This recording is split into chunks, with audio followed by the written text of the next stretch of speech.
Latest ആയിട്ടുണ്ടെങ്കിൽ സുജയ് ഒരു interview കൊടുത്തിട്ടുണ്ടായിരുന്നു. അതിനകത്തുണ്ടെങ്കിൽ ഇതാണൊക്കെ ചോദിക്കുന്നുണ്ടായിരുന്നു, നിങ്ങൾ റിപ്പോർട്ടർ ടി വിയിൽ നിന്ന് പുറത്തായോ അല്ലെങ്കിൽ പുറത്ത് വന്നോ എന്നുള്ള രീതിയിലുള്ള സംസാരങ്ങൾ വരുന്നുണ്ടല്ലോ, ഇത് സത്യമാണോ എന്നൊക്കെ ചോദിക്കുന്നുണ്ടായിരുന്നു. അതിന് സുജയ് പറഞ്ഞൊരു മറുപടി എന്ന് പറഞ്ഞാൽ അതേ സത്യം തന്നെയാണ്, ഞാൻ ഇപ്പോൾ റിപ്പോർട്ടർ ടി വിയിലില്ല, അതിൽ നിന്ന് വെളിയിൽ വന്നിരിക്കുകയാണ്. അതിനുള്ള കാരണം ചോദിച്ചപ്പോഴാണ് മനസ്സിലായത്, ഇതേണൊക്കെ പുതുതായിട്ട് നമ്മളൊരു മലയാളം ചാനലുണ്ട്, ഈ ന്യൂസ് ചാനൽ തുടങ്ങാൻ പോവുകയാണ്, അതിൽ നിന്നൊരു ഓഫർ വന്നിട്ടുണ്ട്, താൻ ഇത്രയും വലിയൊരു ഓഫർ കിട്ടുമെന്ന് ഒരിക്കലും വിചാരിച്ചില്ല, പക്ഷേ ഭയങ്കര വലിയൊരു ഓഫറാണ്, അത് ഒരിക്കലും വിട്ടുകളയാൻ പാടില്ലെന്ന് തോന്നിയെന്നാണ് ഇതേണക്ക് സുജ പറഞ്ഞിരുന്നത്. അത് കറക്റ്റായിട്ടുള്ള കാര്യം തന്നെയാണ്.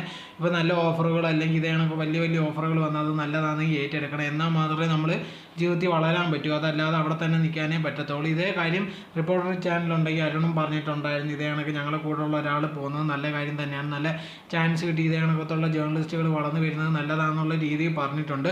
സോ എന്തായിരുന്നാലും ശരി, പുതിയ ചാനൽ ഇനി വരുമ്പോഴത്തേക്ക് സുജയ ആയിരിക്കും അതിൻ്റെ മെയിനായിട്ടുള്ള ഒരാളാണെന്ന് മനസ്സിലാക്കുന്നത്. സോ ഇതേ കണക്കത്തുള്ള ആൾക്കാർ, കാരണം ആ ഒരു ചാനൽ ഫേസ് ആയിട്ട് വരുമ്പോൾ ഒരുപാട് പേരുണ്ടെങ്കിൽ സുജയ് പരിചയമുള്ളവരും അല്ലെങ്കിൽ ഇഷ്ടപ്പെടുന്നവരും ആ ചാനൽ കുറേ കാണാനുള്ള സാധ്യത വളരെയധികം കൂടുതലായിരിക്കും.